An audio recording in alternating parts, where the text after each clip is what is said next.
بہت ہی عجیب چیز جو اس زمانے میں خواتین تصور نہیں کر سکتی تھی. آج بھی ہم نے کوئی خاص ترقی کی نہیں، آج بھی ہم تصور نہیں کر سکتے کہ جب میدان جنگ میں جانا ہوتا اور ایسی اسٹریٹجیز بنائی جاتی کہ دشمن کا سامنا کیسے کرنا ہے تو اس میں خواتین کی شرکت نہیں ہوتی تھی. خواتین وہاں صرف دل لبھانے کے لیے جاتی. تاریخ کہتی ہے جناب فاطمہ، جناب صفیہ جو رسول خدا کی بہن ہیں، آپ کی پھپھی ہیں، اور جناب ام سلمہ جو زوجہ رسول ہیں، جن کو نبی خدا نے خاک شفا اپنی حیات میں ہی دے دی تھی، مشہور روایت ہے.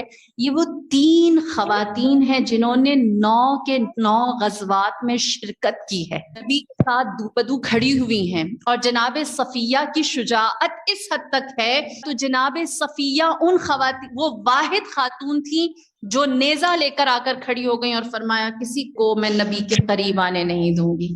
اسی طرح سب سے پہلی غزوہ بدر، بڑا میدان نہیں تھا، 35 قبائل ایک ہو گئے کہ احزاب میں سب مل کر محمد کو شکست دیں گے. وہ بہت بڑی جنگ تھی. لہٰذا رسول خدا نے جس جگہ کا انتخاب کیا جنگ کے لیے، وہ آپ ابھی بھی اگر جا کر دیکھیں تو وہ جگہ ویسی ہی موجود ہے کہ وہ احزاب کا مقام ایسا ہے کہ جہاں پر ایک سیمی سرکل پہاڑوں کا بنا ہوا ہے، ہاں، ڈی شیپ میں. اس کے بالکل گود میں نبی خدا نے اپنا لشکر، اپنا پڑاؤ ڈالا. اور پھر جناب سلمان فارسی نے کہا کہ آگے کی جو خندق ہے اس کو ہم کھود دیتے ہیں اور اس طرح سے آنے کا راستہ نہیں رہے گا اور ہم محفوظ رہیں گے. جتنی بڑی طاقت کیوں نہ آ جائے، ہمارے تک آنے کے لیے انہیں ایفرٹ ڈالنی پڑے گی، سب جانتے ہیں. لہٰذا اس خندق کے اندر یا اس ڈی کے اندر، اس کی گود میں اسلام کا لشکر ہے، کوئی آ نہیں سکتا.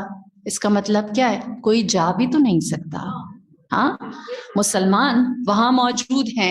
اور آج بھی اگر آپ جائیں اور جنگ احزاب کے تمام حوادث دیکھیں تو اس کے ایک گوشے میں چھوٹی سی پہاڑی سی ہے اور اس میں آپ کو کیا نظر آتا ہے؟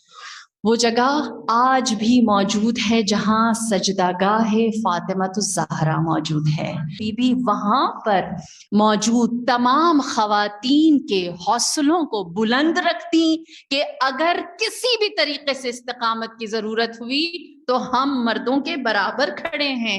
ہم ان کو فکر مند کرنے کے لیے نہیں، بلکہ اور اسی لیے روایت میں ہے کہ جب غزوہ خندق ہوئی اور جناب امیر کائنات نے عبدوت کو شکست دی تو جناب فاطمہ سلام اللہ علیہا سب سے پہلے مرحبا کہتی ہوئی تشریف لائیں اور آپ نے فرمایا کہ یہ جنگ ہمیں فارس تک اور روم تک پہنچائے گی. لہٰذا جنگوں میں بھی جناب فاطمہ الزہرا صرف اس لیے نہیں کہ کسی کی نرسنگ کی جائے بلکہ ان سب کے حوصلے بلند کرنے کے لیے موجود رہیں. پھر اس کے بعد تاریخ عجیب روایت لکھتی ہے کہ جب جنگوں کے بعد غنائم کی تقسیم ہوتی، مال غنیمت جب ان کو تقسیم کیا جاتا تو مردوں میں مال غنیمت رسول خدا تقسیم کرتے اور خواتین میں ایکولی مال غنیمت جناب فاطمہ تقسیم کیا کرتی اور فرماتی جس طرح مردوں نے شجاعانہ اپنی حاضری دی ہے اسی طرح شجاعانہ تم نے اللہ کے درود و سلام کو اپنا مستحق بنایا ہے. جس طرح وہ مال غنیمت میں اپنا حق رکھتے ہیں اسی طرح تم بھی مال غنیمت میں اپنا حق رکھتے ہو.